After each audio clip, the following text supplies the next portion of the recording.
I wanted to turn now to Cristina and talk about North Korea. We are happy to have actually the majority of embassies among our subscribers, but the North Korean embassy does not read our daily English service, at least not officially.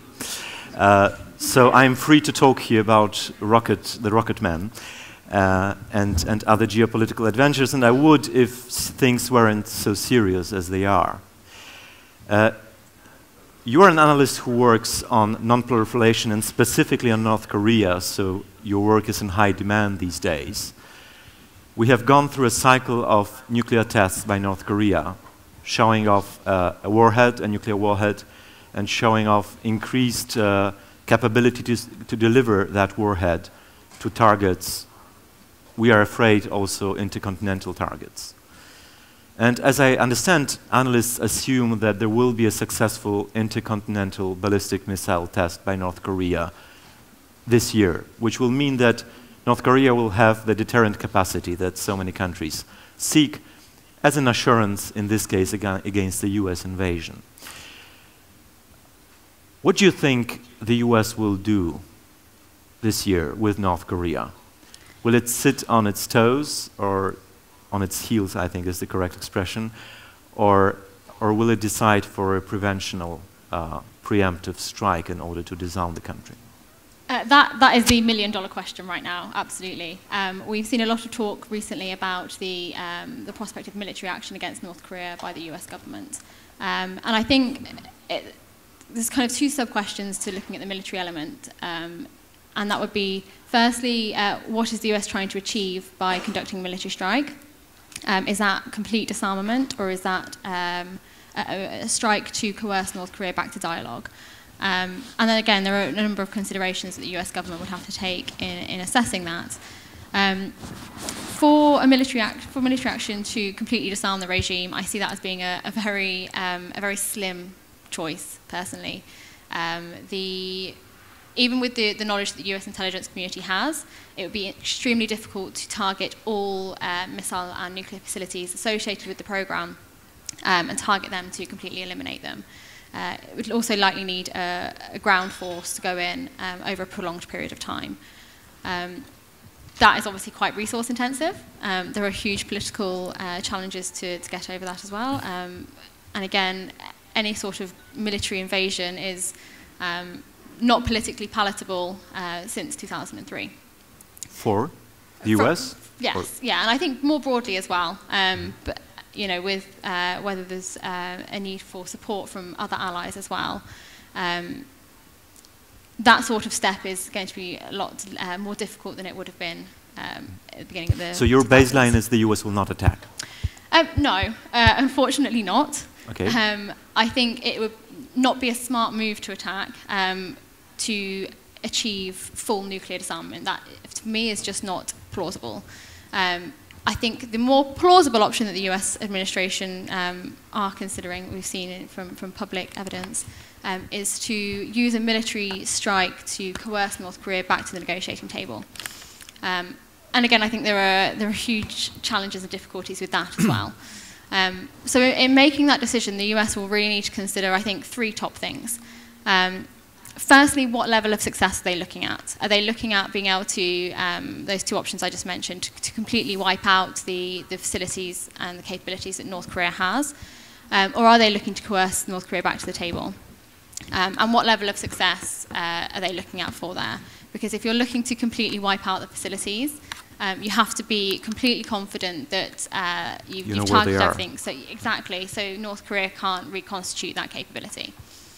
I think the second thing that they really would need to consider is what level of risk they would be willing to accept in terms of retaliation. It would be very difficult to see a scenario where the US conducts a military strike against North Korea where zero retaliation happens. That does not mean by any means a nuclear attack by North Korea on the US, on the continental US. I think it's important to remember here the other WMD capabilities of North Korea, so their chemical and biological weapons program as well. And that actually leads me to the third point, would be what risk is the US willing to attribute to its alliance relationships. in any instance, I find it very hard to believe that North Korea would use their nuclear weapons, like I said, to respond to any military strike against the continental US, which leaves the US military bases in the region as the first target. And unfortunately, that means targeting South Korean and Japanese territory. That is something that the US will really have to consider and how they want to take that forward, because as we see the South Korean regime, the South Korean administration right now, they're clearly not on the same path as the US administration. And irrespective of what joint statements say that they are working together and they are on the same page, evidence suggests otherwise. So if the US were to take military action when the South Korean administration is so clearly heading in a different direction and wanting to head in a different direction, it would really undermine that partnership, which is based on deterrence and alliance. When we talk North Korea, we concentrate way too much on the US alone, as if it would be really a matter of the US. It happens in a region where US has presence, but there are plenty of countries there, big countries, important countries. Could you give us a little bit more of a perspective on how countries like China, South Korea, and Japan look at that crisis, and what practical ways they see to actually achieve the result different than military action? Absolutely. So China, we hear a lot about China in the media and the headlines about that they should be doing more to play their role in dealing with the North Korean challenge. They have done a lot over the past year to 18 months, and that is maybe one strength of the US administration, is they have managed to pressure China into enacting sanctions through the UN Security Council that maybe 2-3 years ago we would not have believed that China would have been willing to pass. But they really see North Korea as a buffer to the US presence in South Korea. They really don't want to share a border with a country that is unified under a South Korean administration supported by the US administration. That is not to say they're by any means happy with the progress that North Korea are making. For them, it's really a massive headache, because the more progress North Korea makes, the more tests they carry out, the more belligerence they demonstrate, the bigger chance that there is for an increased US presence in the region. And China really feel that, and we saw that with the THAAD debate as well, the missile defense system that was deployed in South Korea. That said, they do still have a bigger role to play, absolutely, through reinforcing their sanctions regimes, to making sure that there is a clear message from the Chinese administration through to the private sector. Because right now, from what we see, the government can say one thing, but those who actually have to enforce the sanctions, do due diligence, don't always appear to be on the same page. For South Korea, again, they have a huge stake in this game. It's their territory, essentially, it's their peninsula. Mm-hmm. And both the South and the North are really committed to, in the long term, having that peninsula unified again under one government.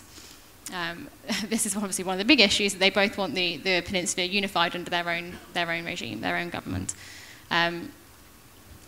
They are really intent on pursuing the challenge peacefully, and as we've seen with the upcoming Olympic Games as well, using that as a hook. I wouldn't say that we should put all our eggs in the basket of the Olympic conversations, absolutely. But it's a good place to start.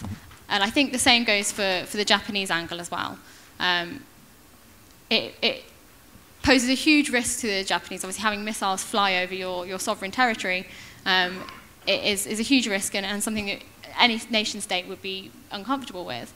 And I think in looking at some of the proposals that we've seen put forward, primarily a freeze-for-freeze agreement where North Korea would freeze nuclear and missile tests in exchange for South Korea and the US to freeze their joint military exercises, I think that there should be an angle of that as well that also includes the Japanese, because having a missile fly over your territory is essentially a violation of sovereignty.